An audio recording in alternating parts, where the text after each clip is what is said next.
On the morning of October 14, 2011, in a quiet, fourth-floor apartment in Vienna's Josefstadt district, a woman known to her neighbors as Helena Voss began her day with a ritual of meticulous precision. She prepared a single pour-over coffee, the Brazilian beans ground to a specific particulate size she had determined offered the optimal extraction. Her movements were economical, devoid of any wasted gesture, as she worked in the sterile quiet of her small studio, surrounded by the tools of her trade, dental picks, archival-grade adhesives, and fragments of pottery from the late Bronze Age. To any observer, she was the archetype of a solitary academic, a German art restorer who had moved to Vienna for its rich history and proximity to the collections she studied. This identity, however, was a fabrication of breathtaking detail, a legend constructed by the Israeli Mossad's Department of Special Operations, known as Caesarea. The woman's true name was classified, her past erased. Within the agency, she was known only by the codename Leda. Her actual purpose in Vienna had nothing to do with preserving the past, but with dismantling a meticulously constructed present, a sophisticated and deeply embedded Hamas financial and logistical network that was using the city as its primary hub for European operations. The pottery shards on her workbench were not just historical artifacts, they were props in a long-form intelligence operation of audacious complexity, and Leda was its singular, sharpened instrument. The problem confronting Mossad's European Directorate had been metastasizing for nearly 3 years. Intelligence chatter, pieced together from disparate signals intercepts and low-level human intelligence sources, pointed to a significant operational shift by Hamas. The organization was evolving beyond its traditional reliance on overt fundraising through charities and religious institutions, which had become increasingly scrutinized by Western financial intelligence units. The new strategy was one of deep commercial integration, using legitimate businesses as fronts to launder money, procure sensitive dual-use technologies, and create sterile transit corridors for operatives moving across the continent. Vienna, with its historical position as a crossroads of East and West, its robust banking privacy laws, and its bustling international commerce, had been selected as the nerve center for this new model. The network was proving to be almost entirely impervious to conventional intelligence-gathering methods. Attempts to penetrate it with traditional assets had failed catastrophically, 2 sources had gone silent and were presumed eliminated. Electronic surveillance yielded mountains of encrypted data that were useless without the corresponding keys, and physical surveillance of suspected network members revealed nothing more than the mundane routines of successful businessmen. The network's operational security was exquisite, built not on complex digital tools but on old-world principles of trust, familial loyalty, and face-to-face communication that left almost no electronic footprint. The stakes were exceptionally high. This was not merely a fundraising operation, but a logistical superhighway that enabled everything from weapons procurement to the planning of attacks, all orchestrated from the heart of Europe. The failure to dismantle it would represent a strategic defeat, leaving a dagger pointed at civilian targets across the continent and beyond. The architect of this ghost network, and the primary target of the impending operation, was a man named Ghassan al-Hamad. On the surface, al-Hamad was a figure of impeccable Viennese society. He was the proprietor of a prestigious gallery in the Innenstadt specializing in Levantine and Mesopotamian antiquities, a respected connoisseur whose opinion was sought by museums and private collectors alike. He was fluent in German, English, French, and a classical form of Arabic, moving with effortless grace through the city's cultural elite. A psychological profile assembled by Mossad's Behavioral Analysis Unit painted a portrait of a man of profound dualities. He was genuinely passionate about the artifacts he dealt, possessing a scholar's knowledge and a collector's love for history. Yet, this appreciation for the past was weaponized in service of a violent, ideological future. He was a man of immense patience and self-control, capable of cultivating relationships over years for fractional gains. His paranoia was not a weakness but a finely tuned instrument of survival. He trusted no one outside a tight circle of clan members and long-vetted associates. He eschewed modern technology for sensitive communications, preferring handwritten notes delivered by courier or conversations held in locations swept for electronic surveillance. His business provided the perfect cover, allowing for the legitimate movement of large sums of money and the shipment of crates around the world, any of which could contain contraband hidden with expert skill. Al-Hamad was not a mere functionary, he was a strategic asset for Hamas, a rare combination of operational discipline, intellectual sophistication, and ideological fervor. He represented the most dangerous type of adversary, one who did not need to hide in the shadows because his cover was woven into the very fabric of the society he sought to undermine. To neutralize Al-Hamad was to decapitate the entire European operation. The operational proposal developed within Mossad's headquarters in Tel Aviv was radical, born of the repeated failures of conventional approaches. It was codenamed Silent Danube. The plan rejected the idea of external penetration entirely. Instead of trying to force a way into Al-Hamad's circle, they would create a bespoke asset designed to be drawn into it naturally. They would not plant a spy, they would cultivate a necessity.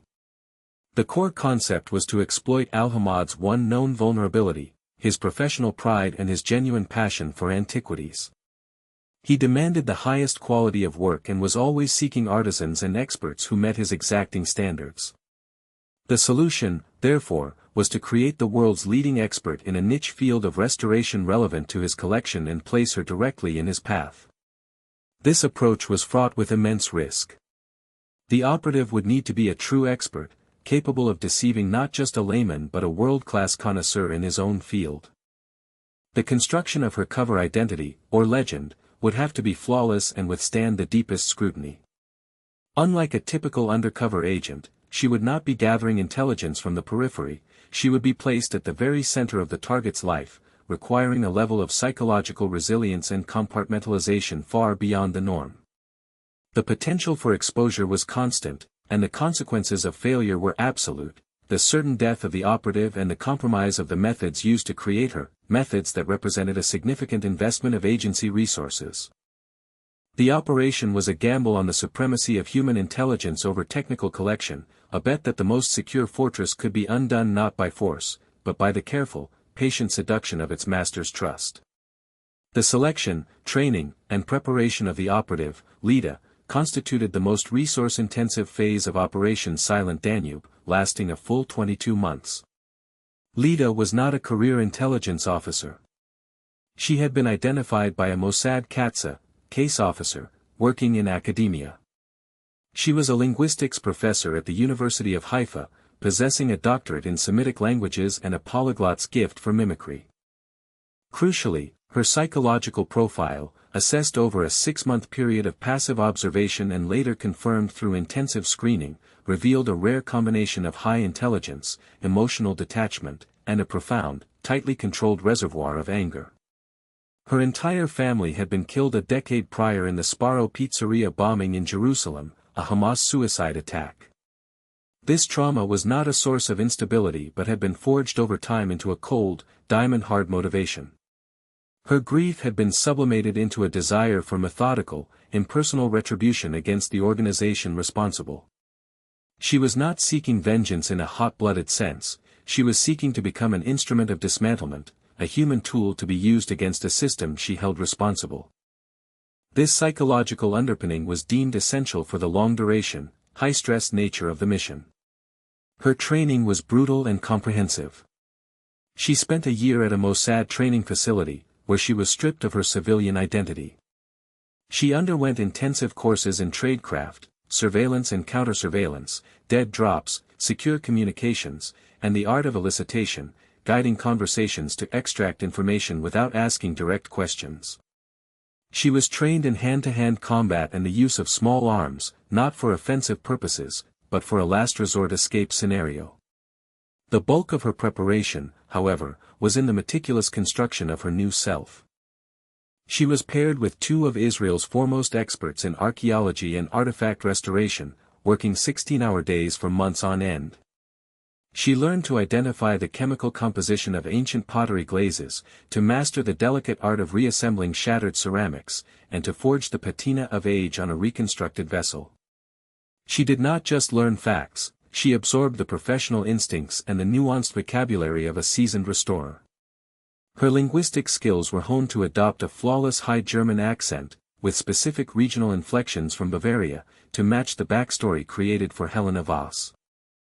She studied the social customs, the political discourse, and the cultural touchstones of a person born and raised in Munich, ensuring she could navigate any social situation without a single misstep that might betray her Israeli origins. Psychologists worked with her daily, reinforcing the mental walls of her cover identity, teaching her techniques of disassociation to manage the inevitable stress and fear. By the end of her training, Leda had effectively ceased to exist. She thought, moved, and spoke as Helena Voss. The technological and tactical support infrastructure for the operation was just as detailed as Leda's personal preparation. Mossad's technological division, Neviat, was tasked with creating a suite of surveillance tools that were not merely state-of-the-art, but operationally invisible. The centerpiece of this effort was a custom-built, German-made Nabertherm kiln, a high-temperature oven used for firing pottery. It was purchased through a shell corporation in Germany and shipped to a secure Neviat workshop. There, technicians disassembled it down to its base components. They embedded a sophisticated signals intelligence package within the kiln's insulation and power supply unit. This package was designed to activate only when the kiln was running a firing cycle, using the immense power draw to mask its own energy signature. When active, it functioned as a wide-spectrum receiver, capable of capturing all Wi-Fi, cellular, and Bluetooth traffic within a 50-meter radius. The data was not transmitted in real time, which would have created a detectable signal. Instead, it was stored on an encrypted solid-state drive. Leda's exfiltration method for the data was ingeniously simple. She would periodically bring a specific ceramic pot, which had a small, powerful magnet baked into its clay base, near a designated panel on the kiln.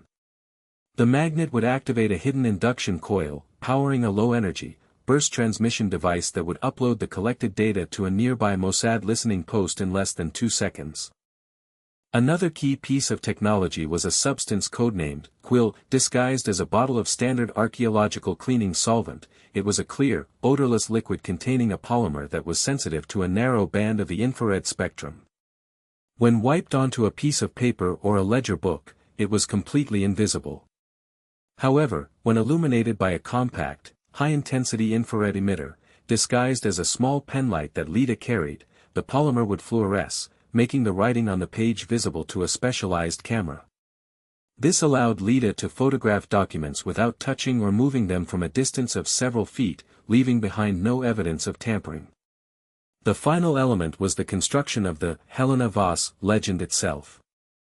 A team from the Caesarea department spent months building a digital and physical history. They created university records, a forged but verifiable diploma from the University of Munich, and academic papers published under her name in obscure but legitimate archaeological journals. They established a credit history, a German passport issued through backdoor channels, and even a social media footprint that showed a life of quiet academic pursuits, trips to museums, and a sparse but believable network of friends, some of whom were unwitting acquaintances and others controlled Mossad assets in Germany. They even created a deceased husband, a fellow academic who had died in a climbing accident, providing a plausible reason for her move to Vienna, a desire for a fresh start, and a subtle psychological hook to engender sympathy. Every detail was designed to withstand the most rigorous background check Al-Hamad or his security-conscious organization might conduct. Leda's insertion into Vienna in the spring of 2010 was the beginning of the operation's most delicate and patient phase. She arrived not as a clandestine operative but as Helena Voss, a legitimate immigrant. She leased the apartment and adjoining studio in Josefstadt, a district known for its academic and artistic residents, providing a natural environment for her cover. Her first 6 months in the city were dedicated entirely to establishing her legend as a tangible reality. She spent her days in her studio, meticulously restoring minor artifacts she had brought with her, pieces provided by Mossad that were genuine but of low value. She joined professional organizations, attended lectures at the University of Vienna, and frequented the small cafes and bookstores favored by the city's academics. She spoke German exclusively, even when alone in her apartment, to maintain total immersion in her role. Her operational activities were minimal, limited to weekly check-ins with her handler via encrypted, single-use communication devices. Her primary task was to build a professional reputation from the ground up. She took on small commissions from minor galleries and private collectors, always delivering work of an impossibly high standard. Her pricing was competitive but not suspiciously low. Her reputation began to spread through the tight-knit world of Viennese antiquities as a quiet, brilliant, and utterly reliable specialist in Near Eastern ceramics. This was the bait. The plan hinged on the certainty that, eventually, word of this exceptional new talent would reach Ghassan al-Hamad. The operational planners in Tel Aviv had studied their target's psychology exhaustively. A man like al-Hamad, a perfectionist and a connoisseur, could not resist the allure of superior craftsmanship. The waiting was a significant psychological burden on Lida. For 8 months, she lived a life of monastic discipline, a performance for an audience that might never appear, all while knowing that a single mistake in her language, her professional work, or her daily routine could unravel the entire operation. The engineered encounter occurred 11 months after Lida's arrival. Al-Hamad was known to frequent the Dorotheum, Vienna's famous auction house, both as a buyer and to keep abreast of the market. Lida's handler, using intelligence about Al-Hamad's interests, identified an upcoming auction featuring a small collection of Ugaritic pottery. Lida was instructed to attend and bid on a specific, moderately valuable piece, a small, partially damaged libation vessel. The bidding was carefully managed. She was to appear as a passionate but financially constrained academic, pushing her budget to its limit. She won the piece for a price slightly above its estimated value. As she was arranging for its collection, Al-Hamad, who had been observing the bidding, approached her. He introduced himself and complimented her on her discerning eye, noting the rarity of the vessel's firing technique. This was the critical first contact.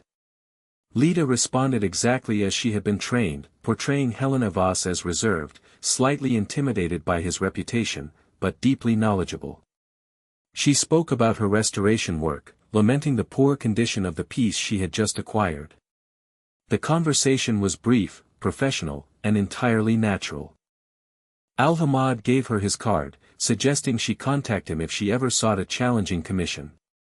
Lida did not contact him. Following the operational plan, she waited. To show eagerness would be to signal need, which could arouse suspicion. 2 weeks later, as anticipated, Al-Hamad's assistant called her. He had a small collection of recently acquired Syrian pottery that had been damaged in transit. He inquired if she would be willing to assess it. This was the opening. Lida performed the assessment at his gallery, providing a report of such granular detail and technical sophistication that it far exceeded Al-Hamad's expectations. He awarded her the restoration contract. For the next year and a half, Lida, as Helena Voss, slowly and methodically integrated herself into Ghassan al-Hamad's world. She began with small, non-critical pieces, working out of her own studio. Her work was flawless, her professionalism absolute. She was quiet, punctual, and discreet. Gradually, Al-Hamad began to entrust her with more valuable artifacts. He invited her to work in the restoration studio attached to his gallery, a secure area where he also conducted many of his sensitive meetings. This was the first major strategic goal of the infiltration. Once inside, Lida began the painstaking process of intelligence gathering. She installed the custom-built kiln, presenting it as a necessary upgrade for the specialized work she was doing. During its firing cycles, the hidden SIGINT package began to harvest the electronic data flowing through the gallery. In the evenings, after Al-Hamad had left, she would use the quill penlight to photograph his ledgers, shipping manifests, and private correspondence, which he often left on his desk. She never moved a single paper, never opened a locked drawer. She gathered intelligence only from what was openly available in the space she was trusted to occupy. Her relationship with Al-Hamad deepened, but it remained strictly professional. He saw her as a gifted artisan, a valuable asset to his legitimate business. He began to speak more freely in her presence, holding quiet meetings in Arabic with his associates in the gallery, believing her to be a German who understood nothing. But Lida, the linguistics professor, understood every word, every nuance, every coded phrase. She mentally recorded the names, the locations, and the financial figures, transcribing them from memory each night in her apartment. The data she exfiltrated painted a devastatingly clear picture of the network's architecture, its key nodes in Berlin, Rome, and Istanbul, the shell corporations in Cyprus and the Cayman Islands used for money laundering, and the methods for smuggling dual-use technology, often hidden within hollowed-out replicas of ancient statues. The final phase of Operation Silent Danube was designed not as a decapitation strike but as an induced systemic collapse. The intelligence Lida had gathered was comprehensive enough to allow for targeted arrests across Europe, but the Mossad leadership opted for a more ambitious and permanent solution. The goal was to destroy the network's foundation of trust, to turn its members against each other, and to have it consume itself from within. This required not just intelligence, but a deep understanding of the interpersonal dynamics and financial dependencies Lida had meticulously mapped. The weapon for this attack would not be an explosive, but a piece of malware, custom designed by the programmers of Unit 8200, Israel's Signal Intelligence Corps. The malware, codenamed Shomer, or Guardian, was designed to be introduced into the central server that ran the inventory and accounting software for Al-Hamad's gallery. Lida had discovered that this server, which Al-Hamad believed to be a secure, closed system, was also used to manage the network's illicit finances, with transactions disguised as sales and acquisitions of artifacts. The Shomer malware was a work of digital sabotage artistry. It would not simply erase data. Upon activation, it would execute a complex series of algorithmic changes. It would subtly alter bank account numbers in pending wire transfers, redirecting funds not to government accounts, which could be traced, but to the personal accounts of other high-level network members, creating an undeniable electronic trail of embezzlement. It would change the quantities and values in shipping manifests, making it appear that key figures were skimming profits. Finally, it would generate a series of false, encrypted communications between different nodes of the network, containing fabricated messages of betrayal and plans to usurp leadership. The malware was to be delivered via a simple USB drive, disguised as a device containing high-resolution photographs of a recently restored artifact. The execution was scheduled for the night of March 22, 2013. Lida's handler informed her that Al-Hamad had tickets to a performance of Don Giovanni at the Vienna State Opera that evening. This provided the perfect window of opportunity and a public alibi for Lida, whom Al-Hamad had invited to join him as a professional courtesy. The climax of the operation was a study in controlled tension and procedural execution, devoid of any cinematic violence. That evening, Lida, in the guise of Helena Voss, met Ghassan Al-Hamad in the lobby of the opera house. She was elegant and composed, discussing the nuances of Mozart's composition with the scholarly air she had perfected over 2 years. In her small evening bag, next to her opera glasses, was the USB drive. During the first intermission, she excused herself. She had previously explained to Al-Hamad that she needed to send some urgent image files to a client and had asked if she could use the computer in his office after the performance, but he, in a gesture of trust, had told her to simply go to the gallery during the intermission, as his security chief would be there. This was a contingency the Mossad planners had hoped for but not relied upon. She took a taxi to the nearby gallery. The security chief, a cousin of Al-Hamad's, recognized her and let her in without a second thought. She walked to the back office, her heart rate steady, a product of her intense psychological conditioning. She sat at Al-Hamad's desk, inserted the USB drive, and navigated to the folder of images. While pretending to attach them to an email, she executed the Shomer program. There was no progress bar, no confirmation window. The malware was designed to run silently in the background, copying itself into the system's core memory before beginning its work of corruption. The entire process took less than 90 seconds. She removed the drive, sent a meaningless email with actual photos to a dead-end account controlled by Mossad, and left the gallery, thanking the security chief on her way out. She returned to the opera house just as the second act was beginning. She sat through the remainder of the performance next to the man whose life's work she had just irrevocably destroyed, discussing the subtleties of the final scene. Her extraction was scheduled for precisely 3 a.m. After the opera, she declined Al-Hamad's offer of a late dinner, citing an early morning. In her apartment, she moved with practiced efficiency. She wiped her computer's hard drive with a thermite charge, incinerated all documents and notes, and packed a single, small bag containing a change of clothes and a new set of identity documents. She left behind the entire life of Helena Voss, the books, the clothes, the restoration tools, the unfinished pottery on the workbench. At 2:58 a.m., a sanitation truck made its way down her street.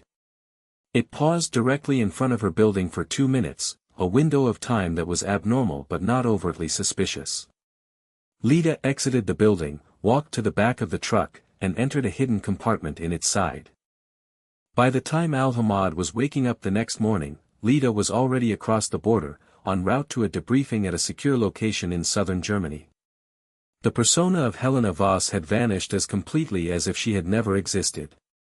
The aftermath of Operation Silent Danube unfolded precisely as the strategists had predicted.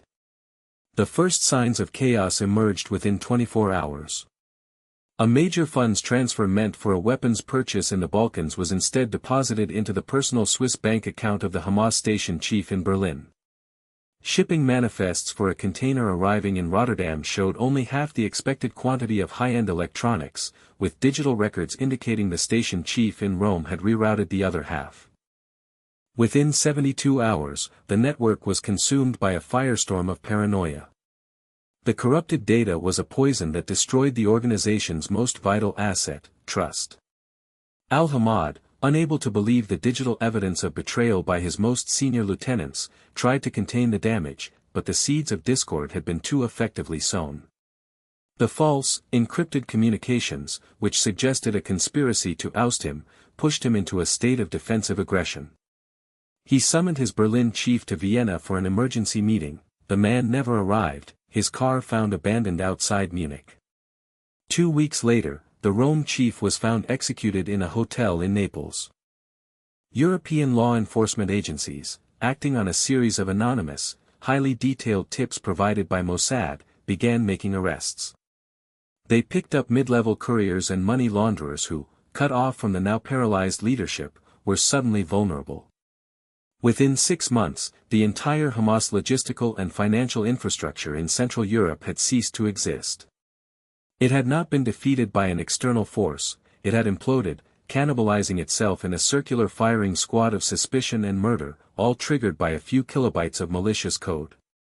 The strategic value of the intelligence Lida gathered was immense, providing a blueprint of Hamas's modern operational doctrine that would inform Israeli and Western counterterrorism strategy for years to come.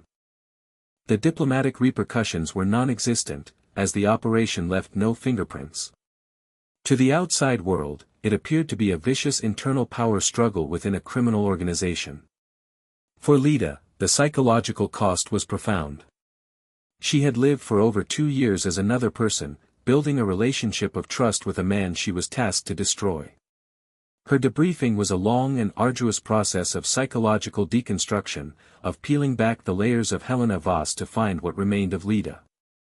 The clinical detachment that had made her the perfect operative was now a barrier to her own reintegration. She had performed her mission with flawless precision, but the act of becoming a weapon had permanently altered her. She was a ghost, no longer Helena Voss, but not entirely the woman she had been before.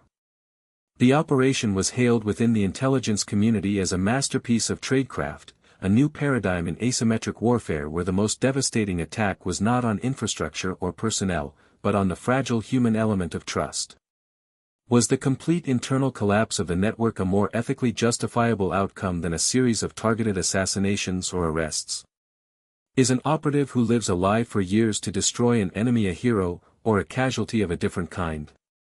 Share your thoughts below.